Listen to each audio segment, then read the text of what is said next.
Hello, you all. Welcome to my channel, Nurturing the Nurturer, restoring strength to those caregivers who give it all. Now, we all know that caring for others is hard work, but when that inner voice keeps telling you you're not doing enough, it can feel even harder. With that being said, let's dive into why negative self talk is so common for caregivers and how we can start shifting those thoughts to take better care of ourselves. Now, are you that person that's always saying to yourself, I'm failing at this, I'm not doing enough, I'm a bad caregiver, he or she deserves better than me, I am emotionally, spiritually, and physically exhausted because that was me. Now, if this is you, you're at the right place, which is here. And you need to know to truly care for your loved one, you first must care for yourself because you can't pour from an empty cup. Now, the loved one you are taking care of need all of you, but you can't give all of you if you're not whole. So let's dive into the negative self talk of the caregiver.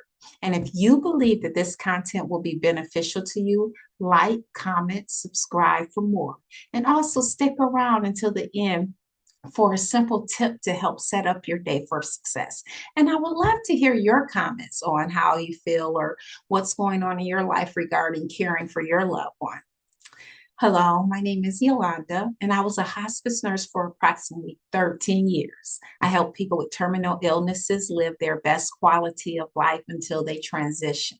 But what went along with that was helping my patients, helping the caregivers navigate this new normal in their lives and help them with the caregiving process. Because a lot of them, it was taxing, and a lot of them, they had not even cared for anyone other than maybe their children in their lives. So to take on another whole adult and have to take care of them, that was a lot. I also took care of my mom, and I currently take care of her as we speak. She's still able to walk and get around, but she has ailments of her own. My mom is married, but she's been with me for a few months due to her having to see doctors. That's in our state, actually, the current state that I am in, which she used to live in. She never changed her doctors. I take care of elderly people with dementia, Alzheimer's, and Parkinson's, or any ailments that prevents them from being able to take care of themselves. So yes, I've had a lot of experience with this caregiving thing and taking care of elderly people.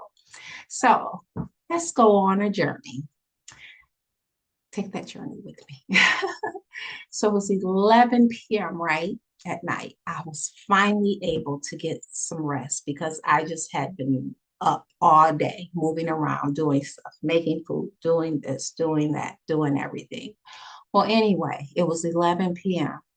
and I was walking down my hall, and it was like walking in slow motion, right? But before I got to my couch that was looking at me, I took a straight dive to my kitchen and went in the refrigerator. And I got some cheese, and I also got me some bread because I made me a grilled cheese. Yes, I made a grilled cheese sandwich at 11 p.m. at night because I was hungry and because I wanted to. I could finally get there, rest, and eat my sandwich.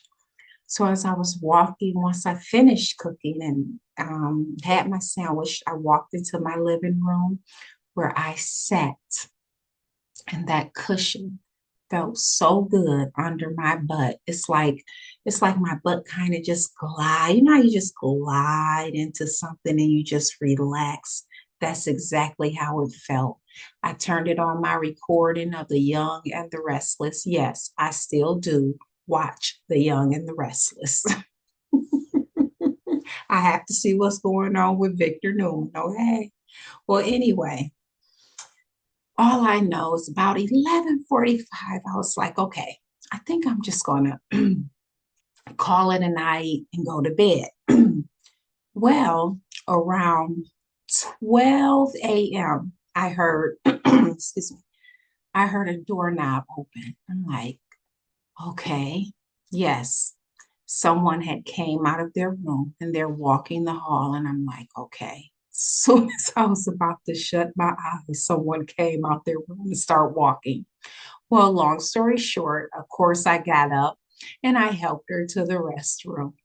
And then I helped her back to bed, and I started walking in slow motion. Well, it felt like slow motion again where I had to go to. Soon as I sat down, it's like, okay, I can get comfortable and relax. I'm about to go to sleep. 1 o'clock hit. I heard the doorknob again.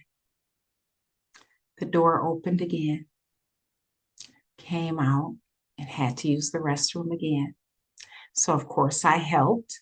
And of course, after I helped her back to bed, went to where I had to go at 2 a.m. It happened again. At 3 a.m., it happened again. At 4 and 5 a.m., it happened again. Until 6 a.m., I said, okay, something's going on because there were some other things I was seeing as well. So I said, okay, something's going on. So I contacted her loved one and let her know what was going on and that I was going to send her out.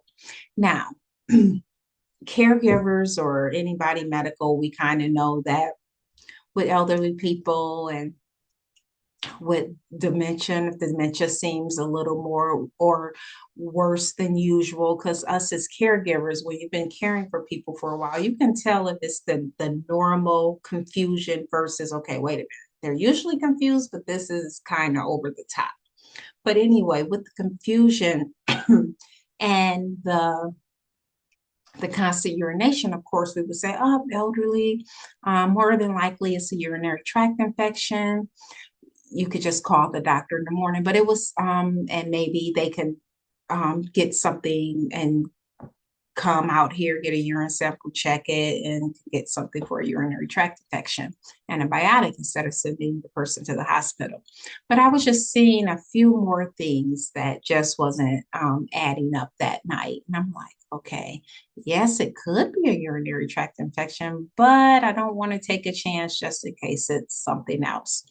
Long story short, contacted the EMS. The EMS gets here to take my lovely lady to the hospital. But of course, when they get here, she looks fine, like like she had slept all night and anything, and nothing was going on. She was even smiling. So I'm like, okay, they're probably looking like this lady is goofy. Why is she sending this lady out when obviously there's nothing wrong? But anyway, long story short, she did go out and there was something else going on. But I said that to say this, although I sent her out and although I've been doing this for a long time, those negative thoughts kept coming in my head after I sent her out. Again, I thought maybe the EMS was like, you know, she's dumb. She shouldn't have sent this lady out. Nothing's wrong with her. Or you should have just took her to, you should have just called the doctor. It's probably just a urinary tract infection. You're not a good caregiver or anything like that. You know, all these thoughts was just going on in my head. Her daughter probably think you're dumb for sending her out. Like it's just a waste of time.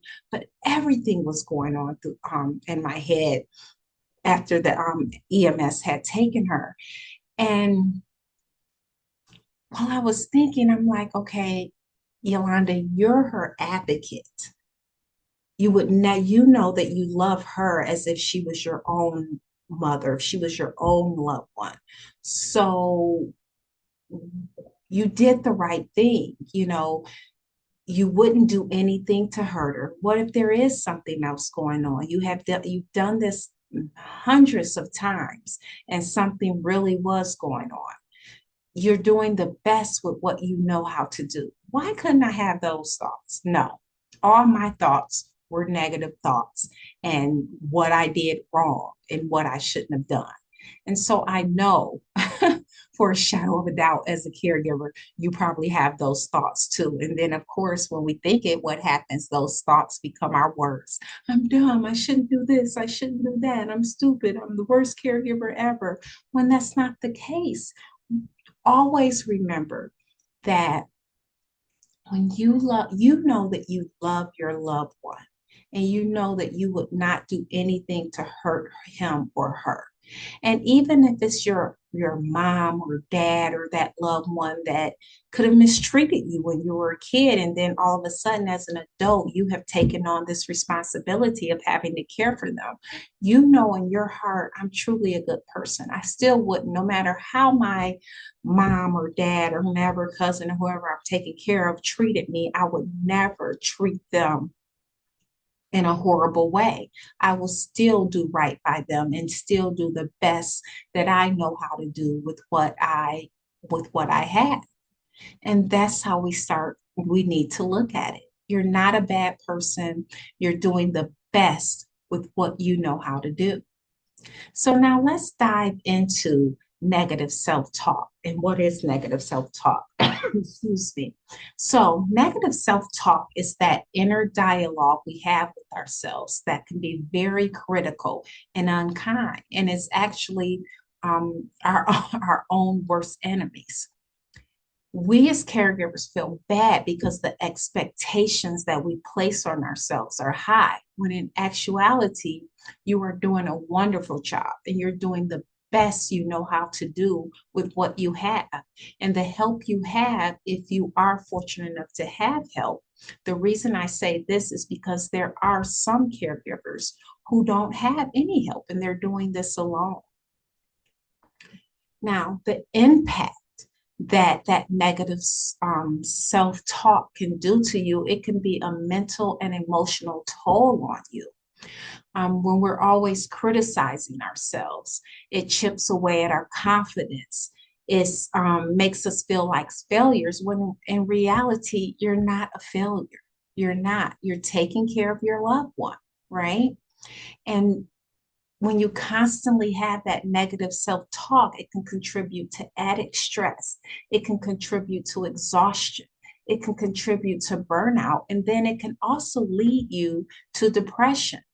It keeps you trapped in a cycle of stress, which can make you feel defeated, emotionally drained, and exhausted. And you don't want to feel that way. And that's what I'm here for, is to let you know that you are not alone, that there's someone out there that understands you. And sometimes when we're doing this thing, we feel like that we are alone. No one understands it. No one is going through this. And sometimes it just makes you feel better to know that, wow, someone is out there. Someone understands that, right?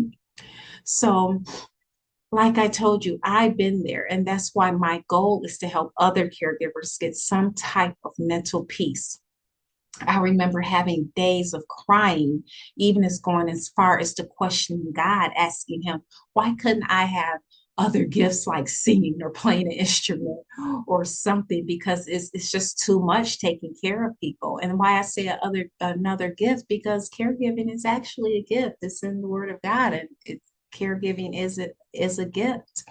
But it was taking a toll on me, and I was mentally, emotionally, spiritually, physically exhausted.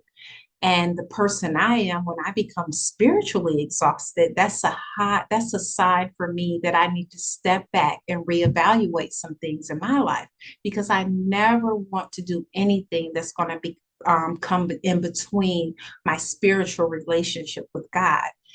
Um, if I don't know anything, I know that I need God. And so I don't want anything to come between that. Psalms 121, 1 and 2. It says, I lift my eyes to the hills, and where does my help come from? My help comes from the Lord, the maker of heaven and earth. And I admit, when you're going through this, and when I was going through this, I wasn't looking up at the hills trying to find God. I was looking at, what can I do? What am I not doing? And things of that nature. When actually, when I sat back and I took a breath, and I'm like, God, I need you. I can't do this on my own. And so things were gradually coming. Okay, this is what you could do. This is what you could do. This is what you could do. And he helped because he brought awareness to me. And you have to be aware. And that's the first thing to help with the stress. We walk in autopilot sometimes daily, but once you recognize I am overwhelmed and you stop and breathe, and now you realize, okay, now it's time to take actions. And what steps can I do so I can stop feeling overwhelmed and start taking these actions, right? So I was listening to a gentleman, and it's called, actually, he has a podcast, and it's called Mindset Mentor. And I just stumbled upon this guy, but he's great. And I apologize, I don't have his name. Um, and I will try my best to get this name and put it below, but it's called Mindset Mentor. And he gave an example, like a really good example of what happens in our brains. But it's like, just imagine your brain, right? It's this gigantic garden, right? And you're in this garden, and just close your eyes and imagine yourself just walking through this garden, and you're seeing like flowers, you're seeing red roses, yellow flowers, um, all types of just beautiful flowers with beautiful green leaves on them. Then all of a sudden, you start seeing weeds come up in your garden, just shooting out everywhere. What do you want to do with those weeds? Do you just want them to grow and overtake your garden? No, you don't want to do that. You want to start picking those weeds, picking them up, picking them out of your garden, right? So just think your brain of these beautiful thoughts, right? That garden, that beautiful garden of those red roses and those yellow flowers and those beautiful green leaves. Those are the wonderful thoughts you have. But every now and then you're going to see these weeds come up, weeds coming up around that beautiful garden of thoughts. And those weeds represent the bad thoughts. So what you want to do is start picking those weeds out. Don't let them stay there. Pick them out. The word of God says you're supposed to take those thoughts captive. So as soon as they come in there, you take them captive and you pick them out and you say, no, I am. When that thought comes into your mind, I'm doing a horrible job. No, I'm not doing a horrible job. I'm doing a wonderful job. I'm doing the best that I know how to do. When that thought comes in your head, I can't take care of her properly. Yes, I can take care of my loved one properly. I am doing an amazing job, especially if it's just you, you know? Awareness is paying attention to the language you use with yourself and the thoughts you think. And most likely, if you are thinking or if you're going to say something, but truly the only way to get a hold of this is practicing and being aware. So if you're going to say something, or if you say something negative, because we're so used to being on autopilot that we say things negative and we just let it glide, and we think it's going to go away. But actually, when you say that one thing negative, it just builds on top of each other. When truthfully, you have to take a hold of it, like I said, and take that thought captive and move it out the way. My father-in-law, when I was married, he used to say, baby girl, because he called me baby girl. I was the only, he had three boys, and one of his sons was the first to get married, which was me. And so when I came into that family, it was like, oh, we finally have a daughter. And so he never called me by my name.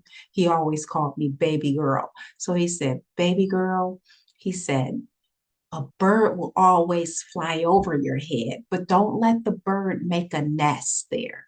So, with that being said, because my thoughts would be negative, and with that being said, he was trying to say, baby girl, yeah, the thoughts are going to come. That's just a given. The thoughts are going to come, but don't let them stay there and make a nest and just linger, make a home there. Because once that happens, like I said, it builds, it builds on top of build, on top of build. And then what ends up happening is you get exhausted, you go to stress, anxiety, and of course, depression. And I truly don't want anyone to be depressed. Okay. So, You're helping your loved one from the chair back to the bed, and somehow a fall occurs. And yes, it does happen. It's happened to me. And of course, you are feeling bad and blaming yourself. And that's totally understandable. But now hours and days have went by and you're still calling yourself stupid and saying, I should have did this or I should have did that. First, I want you to breathe and understand that yes, your loved one is human and that was a mistake that happened. But remember that you are human as well and things happen. I wish we could prevent every single thing that happens in our lives, but unfortunately we can't. It's not what happens to you, but it's how you get through it when it happens. Okay? So put this down in your spirit. If you don't grasp anything else, I want you to know this. I truly know I love my dad or whoever that loved one is that you're taking care of, and I would never hurt them on purpose. Quickly replace I'm stupid with I'm not stupid. Mistakes happen. And prior to moving him or her again, I will weigh all my options, meaning I can find someone to help me, or prior to moving them again, I will analyze my surroundings to see what I can do, change around, add, re, um, or remove something. Like, for example, maybe when you were moving mom or dad from the chair to the bed, you didn't realize that a chair was there and it was in the way and it kind of blocked the movement process. So just analyze what surround you first, and then make sure, of course, the chair or whatever you're moving is very close to the bed, and then you turn and pivot. I will have future videos also. Maybe I will show some videos later on the proper way of moving a patient from one area to the next area. Okay. Now, when you are able to have alone time, sometimes what you can do is journal. Journaling is really good. And I know you're saying, I don't have any time for that. I'm busy taking care of my loved one. I can barely eat some days.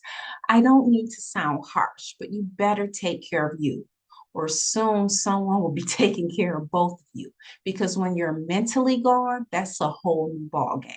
You will lash out. And I don't know everyone's situation, but I do know we sometimes think things take hours to do. But taking a second to just breathe does not take long. Taking time to journal for even 5 minutes, journal the thought you were thinking. And then on one's like, put a line on the middle, down the center of the page. Journal the thought that you were thinking, the negative thoughts that you think on one side. And then on the opposite side, write down a replacement thought, a positive thought. So, for example, I can't do this anymore. The positive thoughts say, no. God said, I can do all things through Christ Jesus who strengthens me. So, like I said, just take time. You have to take time for you, okay? It can be as simple as noting, I thought I wasn't good enough today when I didn't finish all my tasks. Then the positive thought that you replace it with is, I did do good enough. And although it may have been challenging, I completed this task. Okay. So here's some examples of replacing negative word thoughts. Okay. So, for example, I can't handle this. This is tough, but I'm going to do my best with what I have right now. Next negative thought. I'm always messing up. And then you reframe.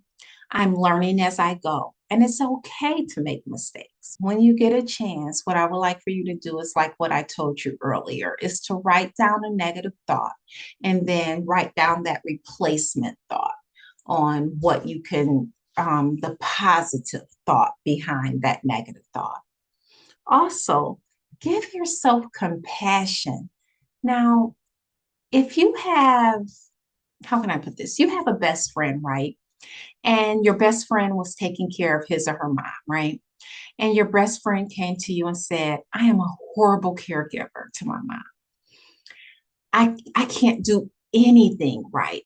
What you what you say to your best friend, you're right. You are horrible and you can't do anything right. You need to give this job up and give it to someone professional. Although I know you can't afford to send them anywhere, but you need to try your best because you're just doing horrible right now.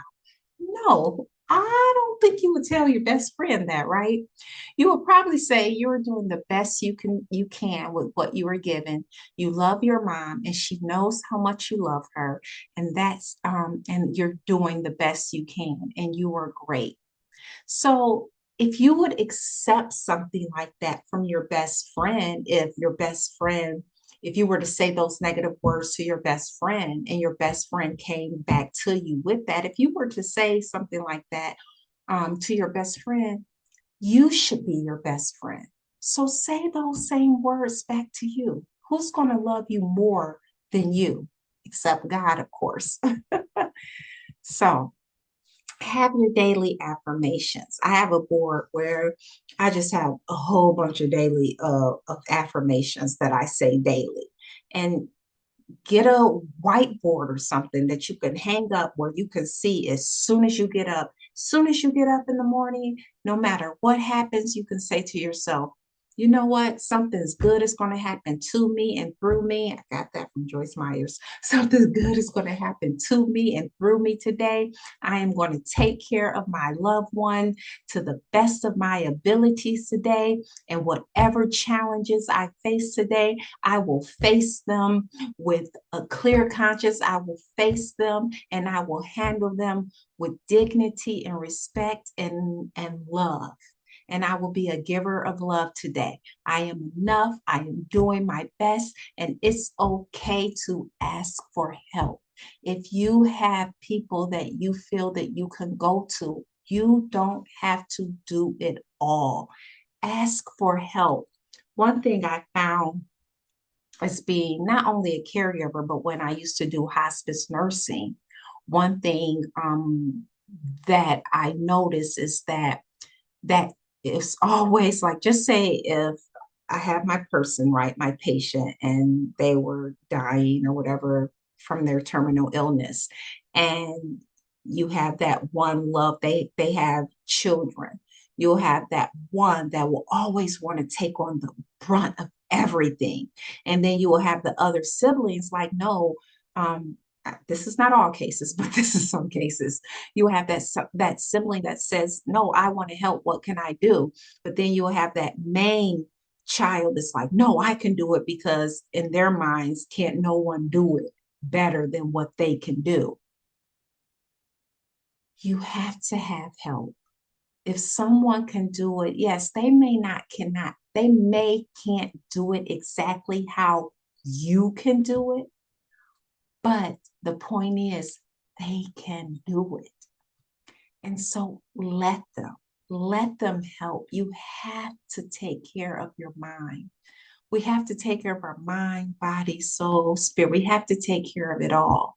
But you have to relax. Because again, like I said, you can't pour from an empty cup. And you don't want it to be where someone has to take care of your loved one and take care of you as well. I was reading a story of a lady who she took care of her husband 24 hours a day, 7 days a week, and she took care of that man. Long story, then on top of that, I think he had like dialysis like 7 days out of the week. She was responsible for him having his dialysis as well. And one day they were out, I guess, on a farm or something, because I guess they lived by a farm, and she was working on the farm and she wasn't feeling well, but she equated that to because she was exhausted for taking care of him so much. And long story short, she finally went to get herself checked and she had cancer. And I'm saying this to say, and reading the story, she did live, but stress can bring on some things. Now, I'm not saying that, oh, the reason she got cancer because she was stressed out taking care of her husband. No, I'm not saying that. But what I'm saying is, what if it was a situation that she didn't take care of herself, that she didn't take time out to go care for herself because she was just kept equating her illnesses from taking care of her husband and just being exhausted? She might not have lived to be here to even tell her story. So with that being said, you have to take care of yourself. You have to find a way. Okay. So today we talked about recognizing negative self-talk, reframing from those thoughts, and building a more positive and compassionate inner voice. And it's not about being perfect, it's about making progress. Even small shifts in how you speak to yourself can make a big difference in how you feel. Okay. So, again, if this was for you, if you feel like, hey, I can relate to what this lady is saying, I'm a caregiver I need some type of mental help because I'm just drained and I need something. Like I said, comment, like, and share. And this, yeah, comment, like, and share, and put in the tell me what's going on with you and you're taking care of your loved one in the comments. I would love to hear, or even hear things of how you take care of yourself to step away sometimes and get mental peace. I would love to hear your thoughts. So share your comments below, negative thoughts you're working on, and that you're trying to reframe, and let's support each other on this caregiving journey, because it can be a lot, right? So I thank you all for listening to me. I'm going to keep coming with more and more and more. And one tip I would like to give to you, because I know before I said, hey, I'm going to give you a tip at the end. So one tip I would like to give. So if you are taking care of your loved one, right? And your loved one is not fortunate enough to get Meals on Wheels and things of that nature, and you're like, man, I got to cook this every day, and this is exhausting. What I would suggest is you get a calendar, right? And for each day of the week, and it's okay to have the same thing twice a week, it's okay. But for each day of the week, you just have what breakfast, lunch, and dinner you're going to cook. So, like day one, we're going to have for breakfast, it's going to be pancakes. For lunch, it's going to be sandwich and fruit. For dinner, it's going to be lasagna. But you have some type of the meal plan on a calendar. And that way you can get your meal out, or the things that you're going to make for that next day out, and already have it sitting there, so you can prepare it that day instead of, oh my God, I got to rush and I got to do this and I have to hurry up and find something to eat. Oh, I got to go to the store, or you can already do that. And that way you can also even shop for that whole entire month if you like, and already have the meal set up. So yeah, like I said, get a calendar on each day, write breakfast, lunch, and dinner, what you are going to have, and that way you can be prepared like a day in advance, or even do meal prep. Hey, you already have your meal set up. So that is one tip. And as time go by, I will be giving more tips. Thank you. You all have a wonderful day. And for the people that listen through all of this, thank you so much.